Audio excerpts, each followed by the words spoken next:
اسلام قبول کیا جو آپ کا سگا چچا تھا آپ کا سخت دشمن ہو گیا، طرح طرح کے ظلم ڈھائے، بہت ساری تکلیفیں دی، یہاں تک کہ کچی کھال میں لپیٹ کر دھوئیں کی دھونی دی گئی۔ لیکن حضرت عثمان رضی اللہ تعالی عنہ نے چچا سے کہا آپ جو مرضی کر لیں، آقا صلی اللہ علیہ وآلہ وسلم کے دامن کو پکڑا ہے، اب میں چھوڑوں گا نہیں۔ آپ جتنی بھی کوششیں کر لیں، میں حضور کا دامن چھوڑنے والا نہیں۔ چچا کو سمجھ آ گئی کہ یہ اسلام سے پھرنے والا نہیں ہے، جو اس نے دین اپنے آباء و اجداد کا بت پرستی کا جو دین چھوڑ دیا، اب یہ واپس پلٹنے والا نہیں ہے۔ چچا نے بھی پھر چھوڑ دیا، اور پھر جو آقا علیہ الصلوۃ والسلام کا دامن پکڑا تو پھر ساری زندگی آقا علیہ الصلوۃ والسلام کے ساتھ وفا کی۔ حضرت عثمان غنی رضی اللہ تعالی عنہ کا شمار ان لوگوں میں ہوتا ہے کہ جنہوں نے سب سے پہلے حبشہ کی جانب ہجرت کی۔ آقا صلی اللہ علیہ وآلہ وسلم نے فرمایا کہ بما اہل و عیال کے ساتھ میری امت میں جس نے ہجرت کی ہے وہ عثمان غنی رضی اللہ تعالی عنہ ہے۔ آپ نے 2 ہجرتیں کی۔ پہلی ہجرت حبشہ کی جانب ہوئی تھی تو آپ اس ہجرت میں بھی شامل تھے، اور آپ کی اہلیہ جو کہ حضور صلی اللہ علیہ وسلم کی صاحبزادی ہیں وہ بھی حضرت عثمان غنی کے ساتھ تھی۔ اور پھر جب مدینہ کی جانب ہجرت کی، حبشہ سے واپس آئے کہ پتہ چلا کہ شاید مکہ کے حالات سازگار ہو گئے ہیں، لیکن حالات سازگار نہیں تھے، بہرحال واپس آ چکے تھے، تو لہٰذا پھر آپ نے دوسری ہجرت مکہ سے مدینہ کی جانب کی۔ ابھی آقا صلی اللہ علیہ وآلہ وسلم نے اعلان نبوت نہیں کیا تھا۔ حضور صلی اللہ علیہ وآلہ وسلم نے اپنی صاحبزادی حضرت رقیہ رضی اللہ تعالی عنہا کا نکاح حضرت عثمان غنی سے کر دیا تھا۔ حضرت رقیہ رضی اللہ تعالی عنہا جب معرکہ بدر ہوا، اسی دوران آپ شدید بیمار ہوئیں۔ ادھر مجاہدین غزوہ بدر کے لیے جا رہے ہیں تو آقا صلی اللہ علیہ وآلہ وسلم نے حضرت عثمان غنی سے فرمایا کہ تم اپنی بیوی کے پاس رہو، اس کا خیال رکھنا، اس کی تیمارداری کرنا۔ تو آپ حضور صلی اللہ علیہ وسلم کے حکم پر آپ مدینہ میں ہی ٹھہرے، بیوی کی تیمارداری میں مصروف رہے، اور دوسری جانب مجاہدین غزوہ بدر کے لیے چلے گئے۔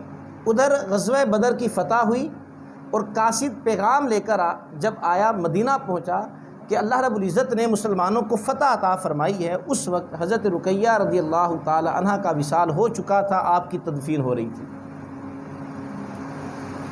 مدینہ جب واپس تشریف لائے، حضور صلی اللہ علیہ وآلہ وسلم نے حضرت عثمان غنی کو بدری صحابہ میں شمار کیا، اس لیے کہ آقا علیہ الصلوۃ والسلام کے حکم پر آپ مدینہ میں ٹھہرے تھے، اور جو مال غنیمت حاصل ہوا اس مال غنیمت میں سے جو حصہ مجاہدین کا بنتا تھا اتنا ہی حصہ حضرت عثمان غنی کو بھی دیا گیا۔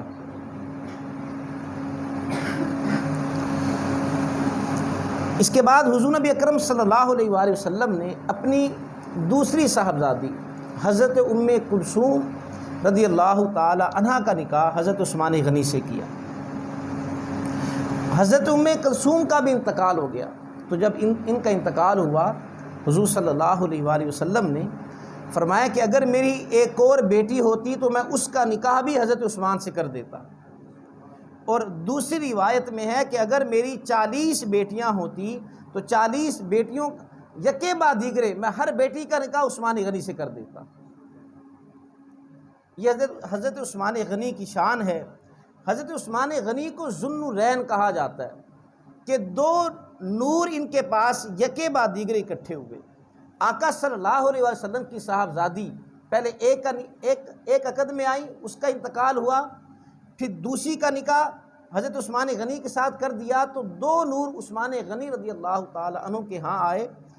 اور ابن اساکر نے لکھا ہے آدم علیہ السلام سے لے کر عیسیٰ علیہ السلام تک کسی نبی کی 2 صاحبزادیاں کسی ایک بندے کے عقد میں نہیں آئی۔ یہ خوش نصیبی اگر کسی کے حصے میں آئی ہے تو وہ حضرت عثمان غنی رضی اللہ تعالیٰ عنہ۔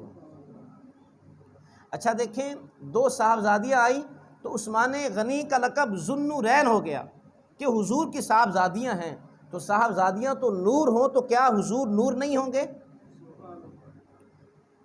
کیا حضور نور نہیں ہے؟ مدینہ طیبہ کو مدینہ منورہ بھی کہا جاتا ہے۔ پوچھا جائے کہ آپ اس کو مدینہ منورہ کیوں کہتے ہیں، تو مخاطب یہی جواب دے گا، اس لیے کہ یہاں پر آقا علیہ الصلوۃ والسلام جلوہ گر ہیں، تو جہاں پر حضور قدم رجع فرمائیں وہ جگہ تو منور ہو جائے، تو جس کے قدم لگنے سے جگہ منور ہو گئی ہے کیا وہ خود نور نہیں ہوگا؟ یہ جو بحث کی جاتی ہے نور اور بشر کی، اصل میں نور اور بشر کا مقابلہ ہی نہیں ہے۔ نور کے مقابلے میں اندھیرا ہے، نور کے مقابلے میں ظلمت ہے۔ تو اب خود فیصلہ کریں، کوئی پوچھے کیا حضور نور تھے یا ظلمت تھے، تو مخاطب کہے گا کہ نہیں حضور تو نور تھے۔ تو نور اور بشر کی بحث نہیں ہے، نور اور بشر کا مقابلہ ہی نہیں ہے، نور کے مقابلے میں اندھیرا آتا ہے۔ تو ظاہری سی بات ہے کوئی شخص اب یہ تو نہیں کہے گا معاذ اللہ کہ وہ ظلمت تھے، بلکہ حضور نور ہی تھے۔ تو جہاں پر حضور قدم رجع فرمائیں وہ منورہ ہو جائے، اسے مدینہ منورہ کہیں، جس کے عقد میں آقا علیہ الصلوۃ والسلام کی یکے بعد دیگرے دو صاحبزادیاں آئیں، ان کا لقب ذوالنورین بن جائے، تو کیا حضور خود نور نہیں ہوں گے؟ یہ تو سوچنے کی بات ہے۔ حضرت عثمان غنی رضی اللہ تعالیٰ عنہ آپ اپنے حلیے میں آقا علیہ الصلوۃ والسلام کے بہت زیادہ مشابہ تھے، اور یہ بات اس میں کوئی شک نہیں ہے، جو شخص جس کے ساتھ پیار کرتا ہو اس کی شکل و صورت اس کے ساتھ ملنا شروع ہو جاتی ہے۔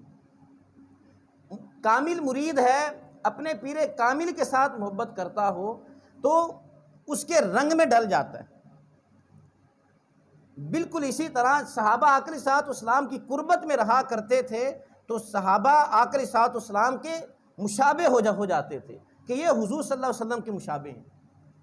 حضرت ابوبکر صدیق رضی اللہ تعالیٰ عنہ جب مکہ سے مدینہ کی جانب ہجرت کی ہے، دن رات آقا علیہ الصلوۃ والسلام کی قربت میں رہے، سفر میں ہیں حضور کے ساتھ ہیں، غار ثور میں ہیں تو تب بھی حضور کے ساتھ ہیں، کبھی حضور کو اپنے کندھوں پر سوار کر رہے ہیں، کبھی حضور کے پیچھے چلتے ہیں، کبھی دائیں چلتے ہیں، کبھی بائیں چلتے ہیں، کبھی آگے چلتے ہیں، اور غار میں ہے تو اپنی جناب صدیق اکبر نے اپنی ران کو رکھ دیا، آقا علیہ الصلوۃ والسلام اس ران پر سر رکھ کر آرام کر رہے ہیں۔ تو جب حضور نبی اکرم صلی اللہ علیہ وسلم جناب صدیق اکبر رضی اللہ تعالیٰ عنہ مدینہ میں داخل ہوئے تو یہ فیصلہ کرنا مشکل ہو گیا تھا کہ ان میں آقا علیہ الصلوۃ والسلام کون ہے۔ لوگ کبھی حضرت ابوبکر صدیق کی جانب بڑھتے، کبھی حضور کی جانب، فیصلہ نہیں کر پا رہے تھے کہ ان میں حضور کون ہے۔ وہ دن رات کی قربتیں ایسی تھیں کہ آقا علیہ الصلوۃ والسلام کا رنگ جناب صدیق اکبر کے اوپر چڑھ گیا تھا۔ جب حضرت صدیق اکبر نے اس بات کو محسوس کیا تو آپ نے جو آپ کے اوپر چادر تھی وہ چادر لے کر آقا علیہ الصلوۃ والسلام کے اوپر اس طرح سایہ کر دیا، جس طرح ایک نوکر اپنے آقا کے سر پر ایک سایہ کرتا ہے۔ تو لوگوں کو سمجھ آ گئی کہ جناب صدیق اکبر رضی اللہ تعالیٰ عنہ حضور کے صحابی ہیں اور آقا علیہ الصلوۃ والسلام یہ ہیں۔ تو عثمان غنی رضی اللہ تعالیٰ عنہ آپ حلیے میں آقا علیہ الصلوۃ والسلام کے بہت زیادہ مشابہ تھے، سرخی بامائل تھے، بال گھنگریالے تھے، شانے آپ کے چوڑے تھے، ہڈیاں آپ کی مضبوط تھیں، میانہ قد کے تھے، اور آقا علیہ الصلوۃ والسلام کی سنتوں پر اس انداز سے عمل کیا کرتے۔ حضور کے وصال کے بعد وضو کیا، وضو کرنے کے بعد مسکرا پڑے۔ جو ساتھ ایک صاحب تھا اس نے کہا کہ آپ کو کیا بات یاد آئی کہ آپ مسکرا پڑے؟ ظاہری طور پر تو یہاں پر کوئی بات ہوئی نہیں، کوئی منظر بھی ایسا نہیں ہوا کہ آپ مسکرا پڑے ہوں۔ تو حضرت عثمان غنی رضی اللہ تعالیٰ عنہ آپ فرمانے لگے کہ میں نے آقا علیہ الصلوۃ والسلام کو دیکھا تھا کہ حضور نے وضو کیا، وضو کرنے کے بعد حضور مسکرا پڑے، بس مجھے بھی وہی بات یاد آ گئی اور میں مسکرا پڑا۔ تو آقا علیہ الصلوۃ والسلام کی سنتوں پر عمل کیا کرتے، اور حضور صلی اللہ علیہ وآلہ وسلم جب بھی آپ نے اعلان کیا مال کی ضرورت پڑتی تو حضرت عثمان غنی رضی اللہ تعالیٰ عنہ سب سے پیش ہوتے، آگے ہوتے۔ مدینہ منورہ میں ابتدا میں پانی کی قلت تھی، کنویں بہت کم تھے پانی کے، اگر تھے تو پانی کھارا تھا، میٹھے پانی کا کنواں اگر کوئی تھا وہ یہودیوں کے پاس تھا، ان کا قبضہ تھا، مسلمانوں کو پانی کے حوالے سے بڑی دقت پیش آتی۔ تو آقا علیہ الصلوۃ والسلام نے اعلان فرمایا کون ہے جو اس کنویں کے بدلہ میں جنت میں گھر خرید لے؟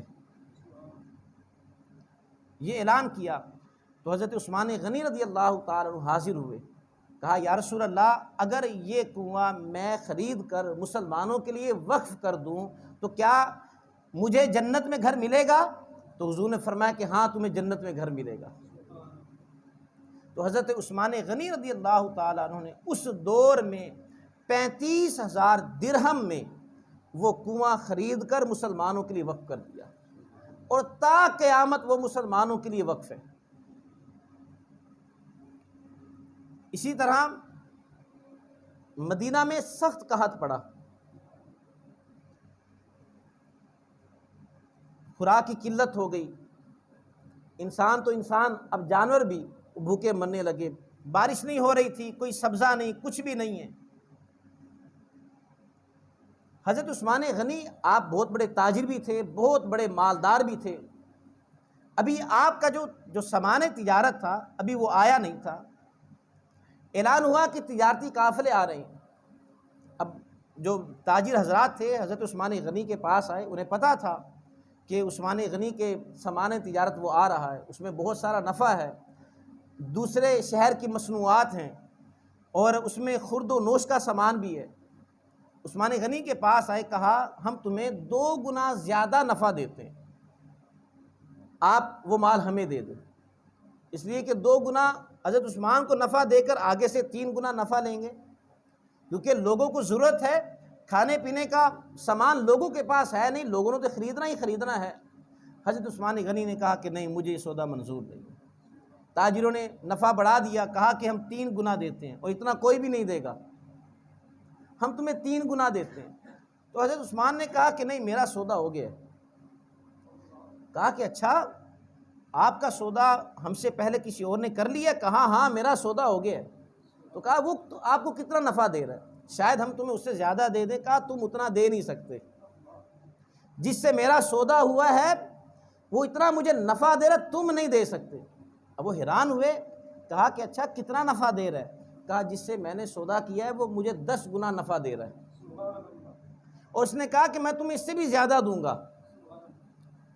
تاجر بڑے حیران، یہ کون سا تاجر ہے کہ جس نے گھاٹے کا سودا کر لیا، 10 گنا اگر نفع دے کر وہ عثمان سے سامان خریدے گا، وہ آگے بیچے گا کیسے؟ لوگوں نے تو اتنا مہنگا خریدنا نہیں ہے۔ بڑے حیران، یہ کون سا تاجر ہے؟ جب سامان تجارت مدینہ میں آیا، وہ اونٹ سامان سے لدے ہوئے مدینہ میں داخل ہوئے، اب تاجر بھی وہاں پر ہیں، اب دیکھتے کون سا تاجر ہے۔ حضرت عثمان غنی رضی اللہ تعالی عنہ نے وہ غلہ لوگوں کے لیے کھول دیا، لوگوں کے لیے کھول دیا، اور لوگوں کو دیتے جا رہے ہیں، لوگوں میں تقسیم کر رہے ہیں۔ وہ تاجر بڑے حیران، کہا عثمان تم نے تو کہا تھا کہ میرا سودا کسی تاجر سے ہوا ہے، تمہیں 10 گنا نفع دے رہے، تم تو مال مفت میں تقسیم کر رہے ہو۔ کہا اسی ذات سے تو نفع ہوا ہے، جس کے نام پر صدقہ کر رہا ہوں اسی کے ساتھ وہ سودا ہوا ہے، میرے رب کا وعدہ ہے تم 1 دو، میں بدلے میں تمہیں 10 عطا کروں گا۔ نیت میں اخلاص ہو، 10 نہیں، میں تمہیں 70 گنا، 700 گنا، اور پھر کہا یضاعف لمن یشاء، جس کے لیے چاہے گا اس میں اور زیادہ اضافہ بھی کر دے گا۔ بڑے سخی تھے۔ غزوہ تبوک ہوا، غزوہ تبوک کے موقع پر 1000 مجاہدین کے لیے سامان اکٹھا کرنا تھا۔ اب مجاہد کے لیے جب جنگی سامان لینا ہو، اب یہ نہیں کہ صرف سواری اس کے لیے کافی ہے، نہیں، سواری ہو، اس کے اوپر کجاوا بھی ہو، اور پھر تلوار بھی ہو، تلوار نہیں تو نیزہ بھی ہو۔ اب یہ مجاہد کے لیے یہ چیزیں ضروری ہیں۔ آقا صلی اللہ علیہ وآلہ وسلم اب آپ مسجد نبوی کے ممبر پر تشریف فرما ہوئے اور اعلان کر رہے ہیں، اور یہ رومیوں کے خلاف جنگ تھی اور گرمیوں کا سفر تھا، اسے جیش الاسرا بھی کہا گیا، یعنی تنگی کا لشکر۔ صحابہ کے پاس سواریاں نہیں ہیں، ساز و سامان نہیں ہے، اور رومی وہ مسلمانوں کے خلاف محاذ آرائی بھی کر رہے ہیں، اندر ہی اندر وہ مسلمانوں کے خلاف کوششیں کر رہے ہیں۔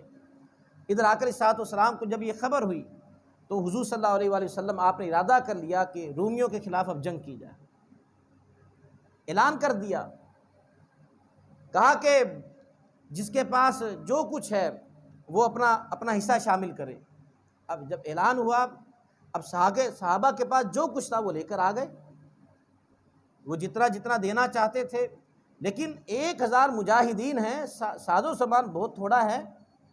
آقا صلی اللہ علیہ وسلم جب یہ اعلان کر رہے تھے، عثمان غنی رضی اللہ تعالی عنہ کا گزر وہاں سے ہوا، مسجد نبوی سے، تو دیکھا نا کہ حضور اعلان فرما رہے ہیں، تو آپ نے وہیں پر کھڑے کھڑے کہا یا رسول اللہ میری طرف سے 100 اونٹ مع ساز و سامان قبول فرما لیں۔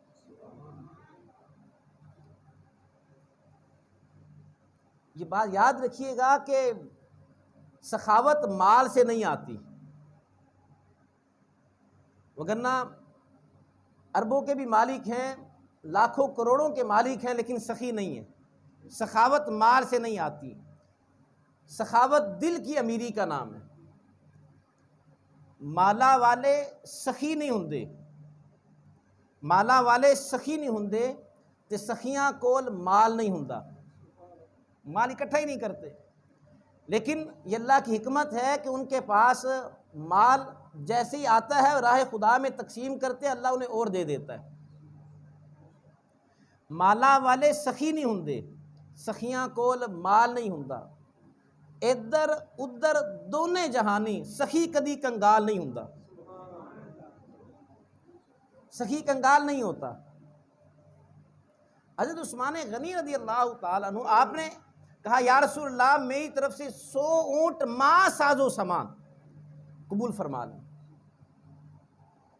1000 مجاہدین ہیں، ابھی بھی سامان تھوڑا ہے، اب جن جن لوگوں نے سامان دینا تھا وہ تو دے دیا۔ حضور صلی اللہ علیہ وسلم نے دوسری مرتبہ پھر اعلان کیا، حضور نے فرمایا کہ غزوہ پر جانا ہے، اپنی طرف سے حصہ شامل کرے۔ صحابہ وہ سارے بیٹھے ہوئے، جو کچھ تھا وہ تو لے آئے۔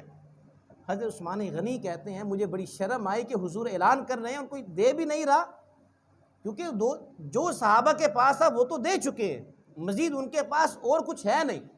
تو حضرت عثمان کہتے ہیں مجھے بڑی شرم آئی کہ حضور اعلان کریں اور کوئی دینے والا نہ ہو۔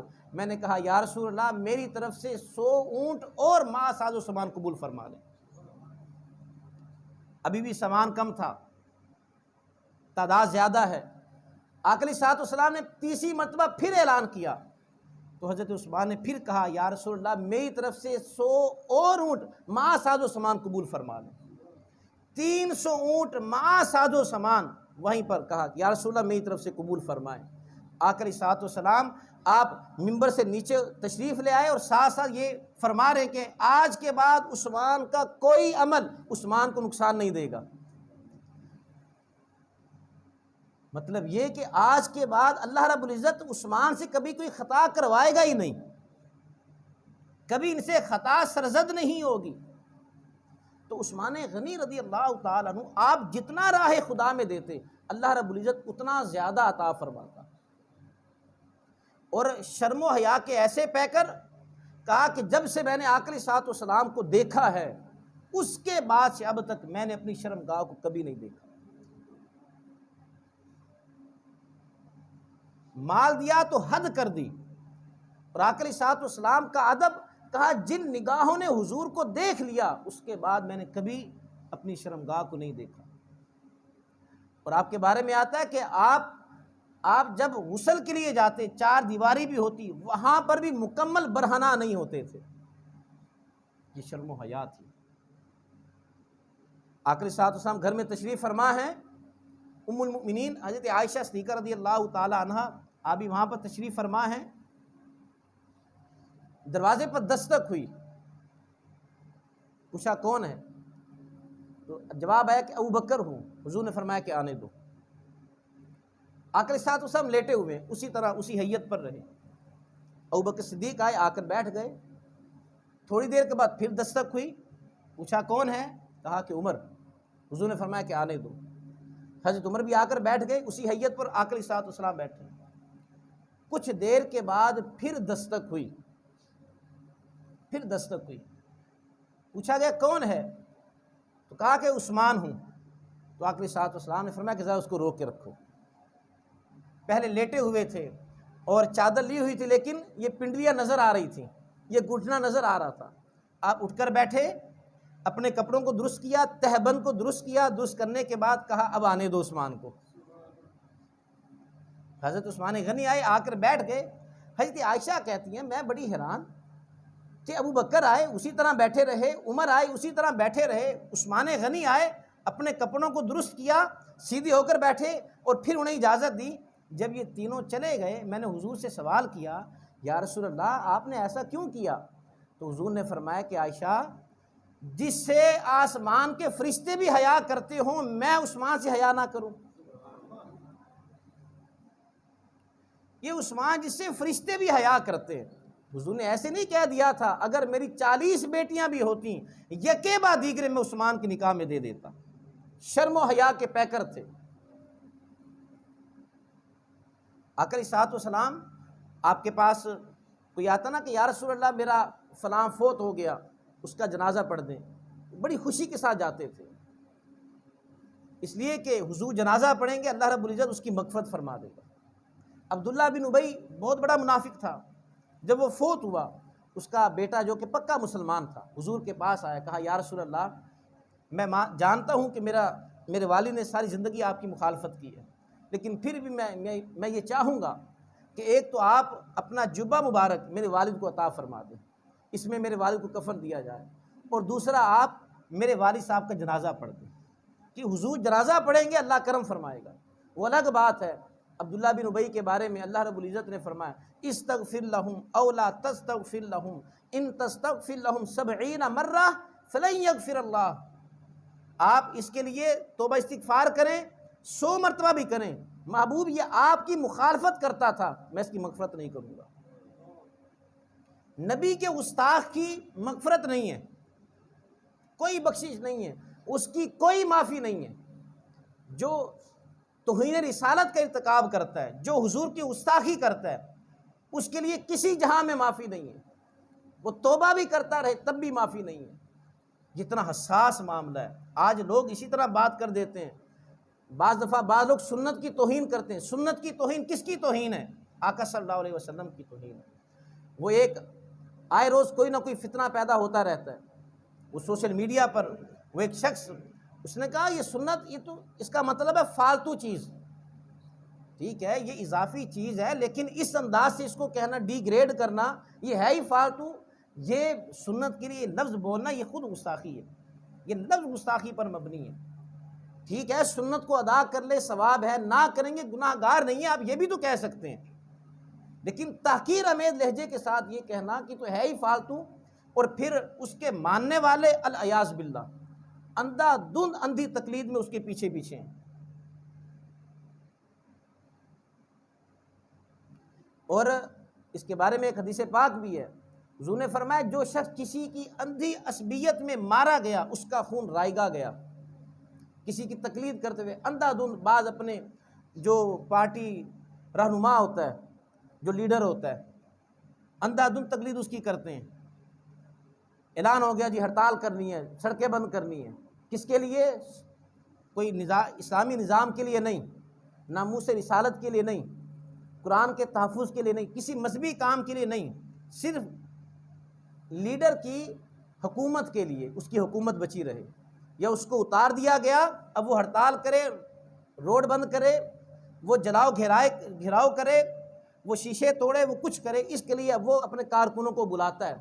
اب وہ کارکن اسلام کے لیے وہاں پر نہیں جا رہے، ناموس رسالت کے لیے نہیں جا رہے، اور کوئی کارکن کسی وجہ سے وہاں پر مارا جاتا ہے، یہ ہے اندھی عصبیت۔ اس کے بارے میں حضور نے 14 صدیہ قبل کہا تھا، حضور نے فرمایا تھا جو کسی کی اندھی عصبیت میں مارا گیا، عصبیت تقلید میں آنکھوں پر پٹی باندھ لی، جو میرے لیڈر نے کہا بس وہی سچا ہے، وہی سچی بات ہے، کوئی تحقیق نہیں کرنی۔ اللہ نے عقل نہیں دی، اللہ نے شعور نہیں دیا، آپ سوچنے سمجھنے کی صلاحیت نہیں رکھتے، اور اندھی عصبیت میں وہ اس ہڑتال میں، روڈ بندی میں مارا جاتا ہے۔ حضور نے فرمایا اس کا خون رائگا گیا،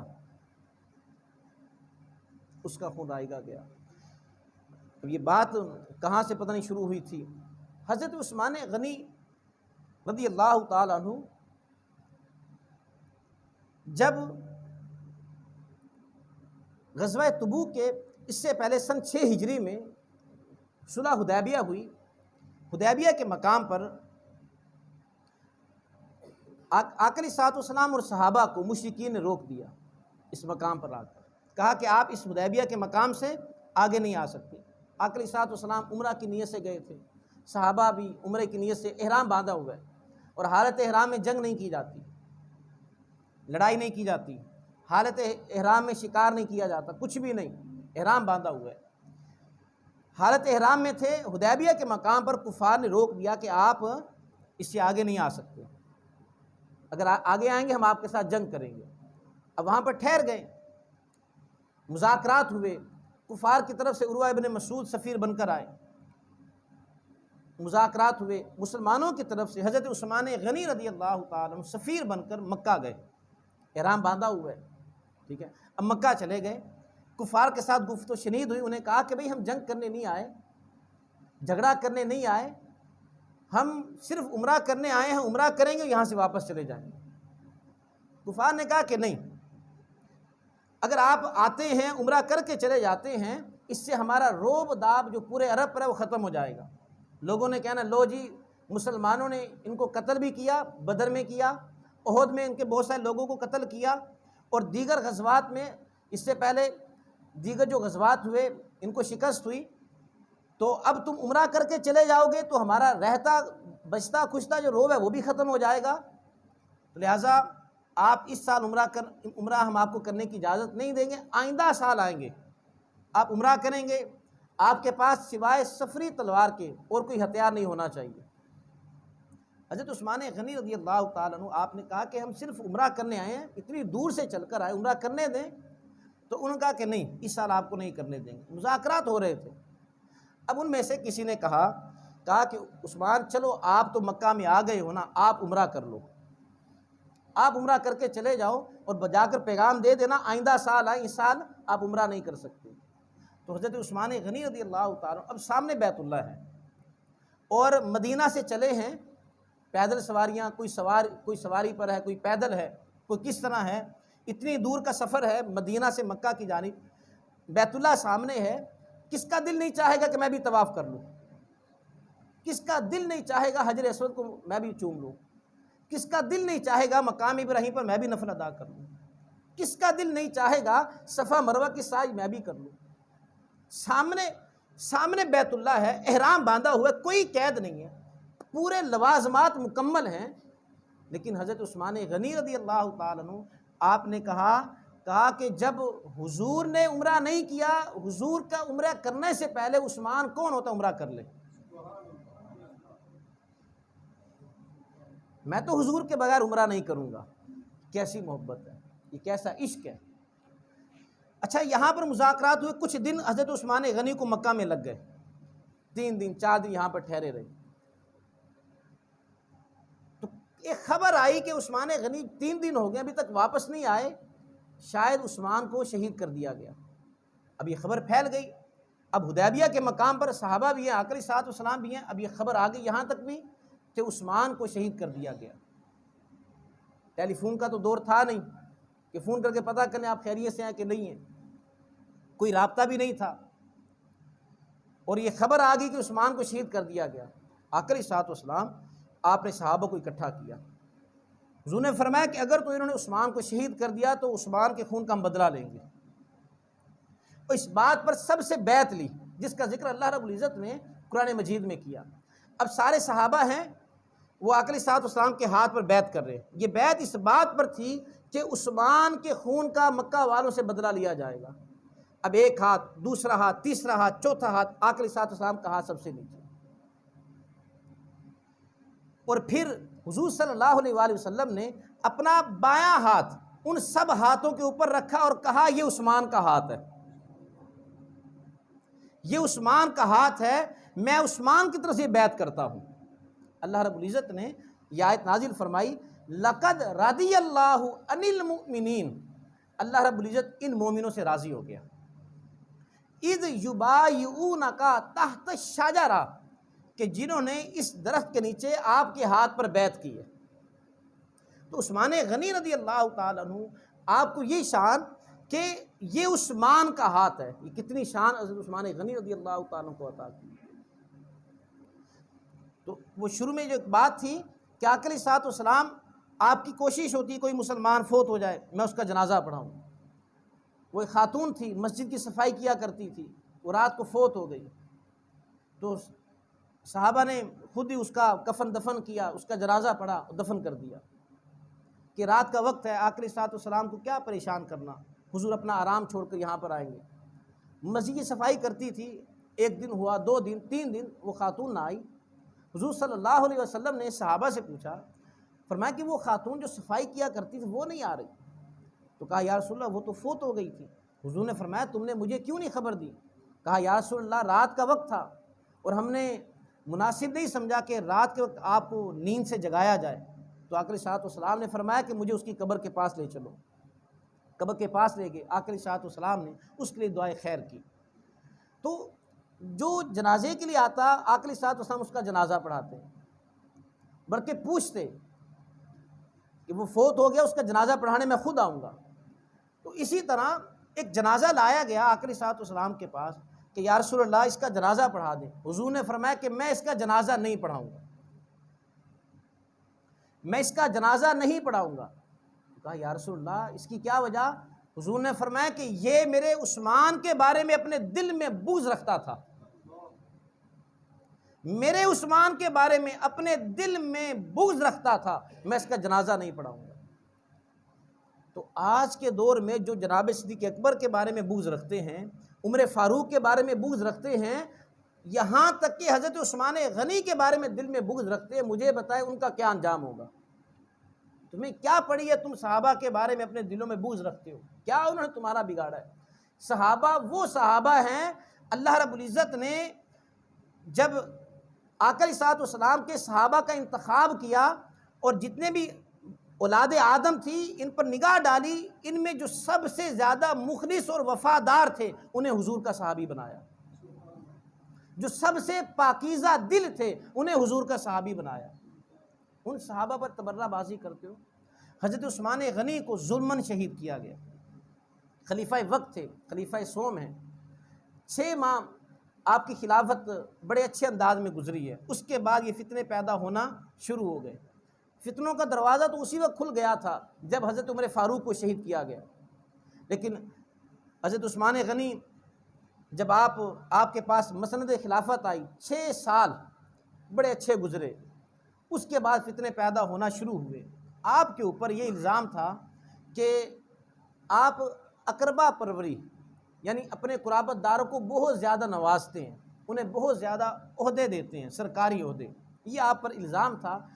حالانکہ جو باصلاحیت لوگ ہیں حضرت عثمان غنی رضی اللہ تعالیٰ عنہ نے انہیں منتخب کیا۔ پھر آپ پر یہ الزام تھا کہ آپ بڑوں کی بجائے چھوٹوں کو ترجیح دیتے ہیں، یعنی جو بڑوں سے عمر میں ذرا کم ہیں لیکن وہ باصلاحیت ہوتے، کام کرنے والے ہوتے، حضرت عثمان غنی انہیں کوئی عہدہ دے دیتے۔ تو جب یہ اعتراض آپ کی بارگاہ میں آیا تو آپ نے کہا کیا آقا علیہ الصلوۃ والسلام نے اسامہ بن زید جو کہ صحابہ میں سب سے چھوٹے تھے، کیا آقا علیہ الصلوۃ والسلام نے ان کی کمانڈ میں ایک پورا لشکر نہیں بھیجا تھا؟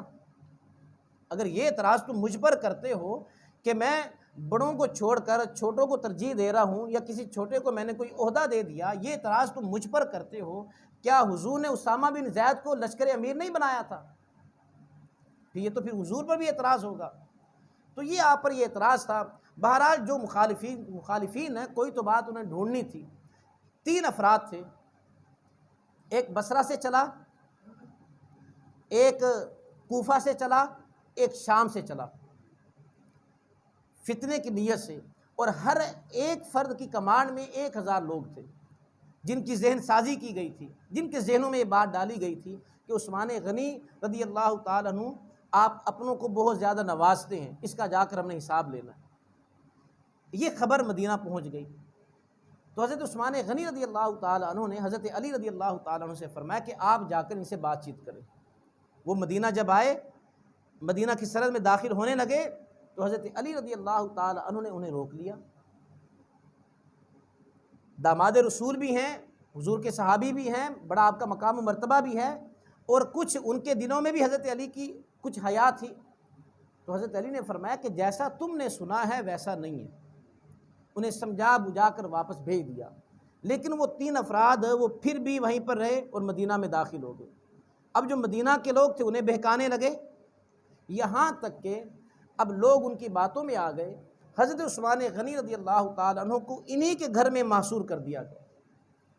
خلیفہ وقت ہیں، بہت بڑی فوج آپ کی کمانڈ میں ہے، جو آپ کے ہاتھ میں ہے، چاہتے تو حکم دیتے، وہ اس فتنے کو ختم کر دیتے، لیکن مدینہ تو رسول ہے۔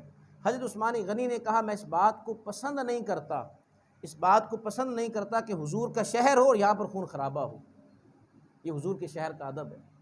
آپ نے اپنی جان تو دے دی لیکن حضور کے شہر میں خون بہانے کی اجازت نہیں دی۔ بہت سارے صحابہ نے کہا کہ آپ کیوں نہیں اجازت دیتے ہمیں، ہم ان کے خلاف تلواریں اٹھا لیتے۔ تو آپ نے کہا خبردار، خبردار، جب تک میرا حکم نہ آ جائے ان کے خلاف کوئی تلوار نہیں اٹھائے گا۔ حضور کے شہر کا ادب ہی اتنا تھا۔ اب ان کا مطالبہ کیا تھا؟ ان کا مطالبہ یہ تھا کہ آپ جو تخت خلافت پر بیٹھے ہیں آپ اس تخت سے اتر جائیں، اور آپ نے کہا کہ نہیں، اس مسند کو میں نے نہیں چھوڑنا۔ اب کیوں نہیں چھوڑنا؟ اس لیے کہ آقا علیہ الصلوۃ والسلام کا فرمان تھا کہ عثمان، اللہ تمہیں قمیض عطا کرے گا اور لوگ وہ قمیض اتارنے کی کوشش کریں گے، تم نے اس قمیض کو اتارنا نہیں ہے۔ اس قمیض سے مراد یہ خلافت تھی، اس قمیض سے مراد یہ خلافت تھی۔ کہا کہ لوگ تم سے چھیننے کی کوشش کریں گے۔ حضور کی بات بھی پوری ہو رہی ہے، وہ کہہ رہے ہیں، ان کا مطالبہ ہے کہ آپ خلافت سے دستبردار ہو جائیں۔ آپ نے کہا کہ نہیں ہونا، آپ کو آپ کے گھر میں معصور کر دیا، ارد گرد بلوائیوں کا گھیرا ہے، یہاں تک کہ پھر پانی بند کر دیا گیا۔ بڑے بڑے صحابہ ہیں وہاں پر، سب نے کہا آپ ہمیں حکم کیوں نہیں دیتے، کیونکہ امیر کے حکم کے پابند تھے، حضور کا فرمان ہے امیر کی اطاعت کرو۔ عثمان غنی کی طرف یہ آرڈر تھا خبردار کوئی ان کے خلاف تلوار نہیں اٹھائے گا۔ پانی بند کر دیا گیا۔ آپ چھت پر کھڑے ہوئے، لوگوں کا مجمع آپ کے گھر کے باہر، آپ نے کہا کہ کیا آج تم مجھ پر وہ پانی بند کر رہے ہو بیر روما کہ جس کے بارے میں آقا علیہ الصلوۃ والسلام نے فرمایا تھا کہ جو اس بیر روما کو مسلمانوں کے لیے وقف کرے گا، اس میٹھے پانی کے کنویں کو مسلمانوں کے لیے وقف کرے گا، اللہ رب العزت اس کے لیے جنت میں گھر تعمیر کر دے گا۔ تو بتاؤ اس وقت کس نے یہ کنواں خرید کر مسلمانوں کے لیے وقف کیا؟ تو سب نے کہا کہ آپ نے، اس بات کی گواہی دیتے ہو۔ کہا کہ مسجد نبوی کی توسیع کرنی تھی، رقم نہیں تھی، زمین تو تھی لیکن اس کی ادائیگی کی رقم نہیں تھی، وہ رقم میں نے ادا کی تھی۔ آج اسی مسجد میں مجھے نماز پڑھنے سے روک دیا گیا۔ کیا تمہیں حضور کا وہ فرمان یاد نہیں آتا کہ حضور نے مجھے جنت کی بشارت دی تھی؟ لیکن وہ بلوائی تھے اور ان کا فتنہ بڑے عروج پر تھا۔ اس موقع پر حضرت علی رضی اللہ تعالیٰ عنہ نے اپنے دونوں صاحبزادے حضرت امام حسن، امام حسین رضی اللہ تعالیٰ عنہما کو حضرت عثمان کے دروازے پر مقرر کر دیا۔ کہا یہاں پر کھڑے ہو جاؤ، یہ دروازہ توڑ کر کوئی اندر داخل نہ ہونے پائے۔ امام حسن امام حسین کا بھی ادب تھا، نواسے رسول ہے، اب ان کو جرت نہ ہوئی کہ دروازہ توڑ کر اندر داخل ہوں۔ اب وہ پیچھے سے آئے، گھر کے پیچھے سے دیوار پھلانگ کر اندر داخل ہوئے۔ حضرت عثمان غنی کو شہید کر دیا۔ جب شہید کیا تو آپ قرآن مجید کی تلاوت کر رہے تھے اور 40 دن آپ کو آپ کے گھر میں مدینہ میں محصور کیے رکھا۔ یہ وہ خلیفہ ہیں کہ جن کی کمانڈ میں ایک بہت بڑی فوج ہے، لیکن حکم نہیں دے رہے کہ حضور کا شہر ہے، یہاں پر خون خرابہ نہ ہو، حضور کے شہر کے ادب کے خلاف ہے۔ حضرت علی رضی اللہ تعالیٰ کو پتہ چلا کہ عثمان غنی کو شہید کیا تو آپ نے کہا واللہ اس بات پر میں بالکل بھی راضی نہیں اور اس کام میں میرا کوئی عمل دخل نہیں ہے۔ امام حسن امام حسین کو دروازے پر کھڑا کیا تھا، جب پتہ چلا کہ حضرت عثمان کو شہید کر دیا گیا آپ دوڑتے ہوئے آئے، حضرت امام حسن کی کمر پر آپ نے زور سے مکہ مارا۔ آپ نے کہا کہ تمہارے ہوتے ہوئے کوئی اندر کیسے داخل ہوا؟ تو انہوں نے پھر وضاحت کی، کہا کہ دروازے سے داخل نہیں ہوئے، وہ پیچھے سے داخل ہوئے۔ تو اس امت سے کیا توقع کی جا سکتی ہے؟ عمر فاروق کو شہید کیا، عثمان غنی کو شہید کیا، حضرت علی کو شہید کیا، آقا علیہ الصلوۃ والسلام کو زہر دیا گیا، جناب صدیق اکبر کو زہر دیا، امام حسن امام حسین کو شہید کیا گیا، باقی اس امت سے کیا توقع کی جا سکتی ہے؟ اللہ رب العزت حضرت عثمان غنی رضی اللہ تعالیٰ عنہ کی تربت پر کروڑہا رحمتوں کا نزول فرمائے۔ جو آپ نے اسلام کے لیے قربانیاں دیں، جان کی قربانی دی، مال کی قربانی دی، ساری زندگی حضور کے ساتھ وفا کی، حضور کے ساتھ عشق کیا، اللہ رب العزت آپ کو اس کا اجر عظیم عطا فرمائے۔ وصلی اللہ تعالی علی حبیبہ محمد وآلہ وصحبہ اجمعین۔